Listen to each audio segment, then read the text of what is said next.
Haven't done one of these in a while, so welcome back to the Orville, basically talking the Orville, my recap and review. One of my most popular and most hated series on this channel. Usually got a shite ton of dislikes, but also a lot of views, so people hate watched it. Whatever. I thought it was very nice of them to dedicate the first episode of the season to Norm Macdonald, who passed before this season could air. The show starts out with a battle sequence. Go back to the Kalon battle around Earth in the last season, which displaced me for a second. I was thinking, okay, I guess they're going backwards because the ships are being attacked, and I thought it was a displacement in time thing. Like they were just going to ignore what happened after that for season 2. But it turns out it was a dream that Marcus was having, a nightmare, more likely. And that was the opener. And then, song plays, and then you get the ship is in space dock being repaired or upgraded. Lamar goes, I almost called him John, although that is his first name. Lamar goes into Issac's workstation area, the lab, which everybody uses, and he asked him that he needs to do the upgrades in this area, and he tells Issac that he can leave, go get a drink. Issac says he doesn't drink. Just leave for a couple minutes, let him do his work. Issac goes to the mess hall, and he asks to sit down with a group of people. They say fine, but then they all leave after he sits. But the new girl comes back and sits down. This is a new main cast member. Her name is Charlie, probably Charlotte, because a lot of girls named Charlotte go by Charlie. And she sits back down, and she talks to Issac about why people left him, they don't like him. And then she explains to him her backstory and how she came to the ship, because she used to work on another one. How her friend died on the ship, saving her life. And she's never going to forgive Issac, and she hates him. Issac goes back to his lab, and it turns out someone has painted murderer in it. Painted murderer in it. Tala calls Ed and Kelly into the lab, and asks him, and they go on how it could be made. Who replicated the paint, who came in there. Issac says the last person he saw was John, but John wouldn't do something like that. And then Tala saw that Kelly had called Issac a murderer, and they ask her about it. She denies it as her word as an officer. Ed takes it, and she leaves. You go back to the little side story of this episode, the upgrade of the ship. They're upgrading the shields and the defenses and the weapons, and they're adding things. Like the new little starfighter speeder fight gunner ship. It sits one person and it's extremely fast. Charlie, I had to look back the paper, sorry, because I had to write the name down because it's been a long time since I watched the show. Some of the names are escaping me. She talks to Gordon, I always called him Chris,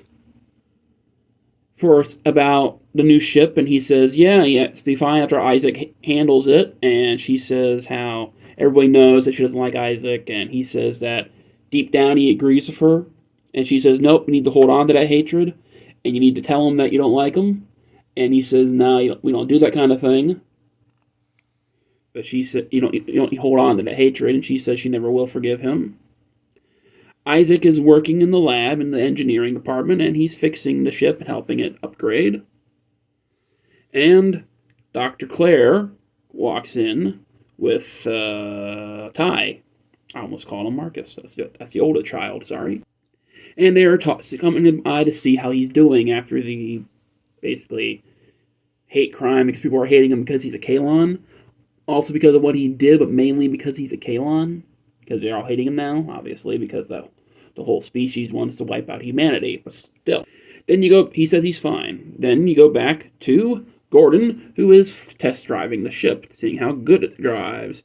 They launch these little birds, or decoys, and drones, and Charlie takes control of them and tries to kill Gordon. That's what you're supposed to do to try to test it. Gordon beats it with the new ship, and it's a welcomed addition. Back in Isaac's lab, Tala figured out who did it. It ends up that Claire replicated the paint, but it wasn't her, because people know where she was. Who's the real culprit? Marcus, the boy who's having the nightmares about Isaac. He says how he hates Isaac, and he did it because everybody in the ship believes it too. And why should he be punished for committing for vandalism when Isaac murdered thousands? Claire gets Isaac to come into the boy's room and apologize to him. The boy says to Isaac that he'll never forgive him and he wishes he was dead. Isaac leaves and walks the ship alone. Very somber, very sad music plays back in the background, and he stares off into space. It breaks, and you come back, and Isaac is doing his upgrades. He's leaving a recorded message. He's talking about how he made the ship better and how he's upgraded the whole thing. And then he leaves a small little message telling Claire and her children he's sorry, or gives them their best wishes. And then he puts his finger, the little USB thingies that come out and stick into the computer, and he overloads his systems and dies. Isaac kills himself. Back with Lamar and the captain and Kelly, he tells them how the ship's at 200% and all this other stuff is doing great and how they can't explain it. And then Tala calls him into Isaac's lab in an emergency. They find out that, yes, he did kill himself. Yaphet goes in to try to fix him, like he did the last time. And they talk about how they didn't know it gotten this bad, people's harassment of Isaac, how they've been calling him a murderer, how they've been ignoring him, how they've been basically hating him this whole time. And Yaphet comes out saying he can't fix him. Claire says how, well, now we know just how much Isaac did feel all that hatred because he had killed himself. Claire goes into Marcus's room and tries to tell him that it's not his fault, and he says he doesn't care. Kelly goes to Claire and asks her how she's feeling, and she says that she doesn't know how to feel because she used to care for him, and Kelly tells her that just because you cared for somebody does something bad once doesn't mean you never cared for that person. And she tells the doctor, Claire, that she needs to find some place that she used to be happy to see if she can bring those emotions that she wants because she isn't feeling anything and she wants to. Ed holds a memorial service, a funeral for Isaac, and not a lot of people show up. Ty stands at the doorway and listens to the funeral. Not Ty, Marcus, sorry. My apologies. The doctor goes to the holodeck, and that's where she finds Ty. I was looking at a picture of him, that's why I said his name. Ty talking to Isaac, but it's just a hologram. She goes up and tells him that you can't bring dead people back with the hologram. It may seem like they are, but she's had a lot of patients who go through psychological problems because they think the holodeck is their lost person, their loved one. Ty leaves, and she turns on the program of the restaurant that her and Isaac used to go to on their dates when he would come to the holodeck and become a human. The ship's fixed 110%. Everything's done. John and his girlfriend are in bed, doing a nasty and a pasty, and she sparks his mind. They start talking about suicide, about Isaac's death, because she finds Isaac's birthday present to John in a drawer. He sparks a little jolt of memory in his mind about, maybe he can find something, and he goes down to the lab in his robe, and he looks, and yep, he finds a little chip inside, like a little micro SD card thingy. And he gets the big alien guy that sells the drugs to smash it, or not the drugs, the porn. Smash the chip so he can see inside. John sees inside, he reads, and yep, sure enough, there's a little tiny piece of Isaac still alive in there. A back door, if you would. Kind of like on old computers, at least that's what he said, old computers. I know our computers have backdoors, so I don't know if they're considering our stuff old because how far in the future they are, or if the, like, what we consider old, those green ones that didn't connect to the internet and had no pictures, had backdoors on them as well. But it's a extremely unique system, and he wouldn't trust anybody with them, except for one person who is good enough with computers that would know. But, sadly, that is Charlie. Ed asks her if she would fix Isaac, and she says no. She doesn't want to. But the Kalon attack. And Ed goes to a planet that has a bunch of storms in it, and like cloud storms and destruction. It's a hostile planet. Well, in there, the ship is being destroyed by the storms, and Ed has the idea to put torpedoes into a shuttle and send it out in front of the ship. They send it out in front of the ship, they explode the ship up. Looks like a big enough explosion, the Kalon leave. They leave the hostile planet, but the holding thing that was holding Isaac's chip in it has been damaged. It's now or never. He will die if he doesn't get the work done on him. Ed asks Charlie again if she could please do it. She says no. Ed relieves her of duty. She's in the mess hall, and that's where she meets Marcus, who tells her how he feels guilty because he told Isaac that he wished he was dead. She stows into, it's not your fault, how people kill themselves because selfish reasons, how we all grieve differently. And he says he misses him. He didn't want him to die. He really didn't want him to die. And then leaves her alone in the mess hall. The next scene, you see her working with John in the lab, fixing Isaac. It's a very difficult task. It's like catching bees with a net, she said. You have to catch every one of them. And it worked. He's alive. People are happy he's alive. He says he's working fine. He didn't understand why his suicide didn't work. And Ed says that it's all because of Charlie that it didn't work. He thanks her, and she says, I didn't do it for you. And she leaves. She probably did it for Marcus, so he wouldn't feel bad about it, because he's a person and he actually feels that kind of stuff. The doctor takes Isaac into her office, I almost said lab, because it is located in the lab office, and talks to him about it because, she's also the psychiatrist for the ship.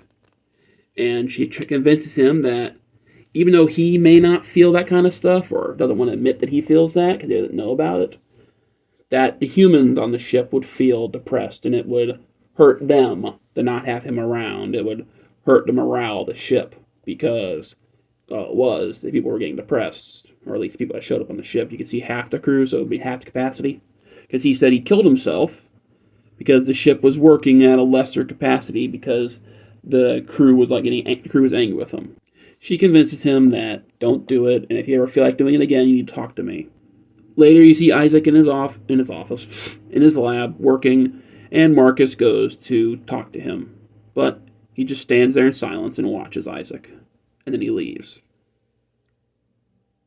And that's the episode. So, what I think of the episode? Obviously, I thought that Isaac wasn't going to die, or I was pretty positive Isaac wasn't going to die because the actor's name was still in the opening credits.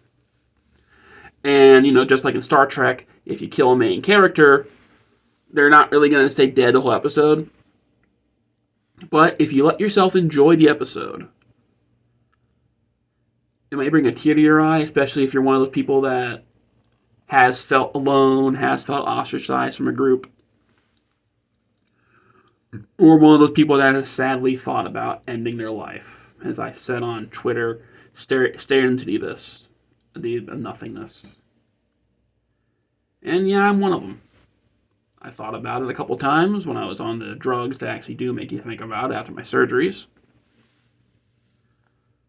And also after being in pain a lot. Because I basically live in pain now, ever since the car accident that I had a couple of years ago.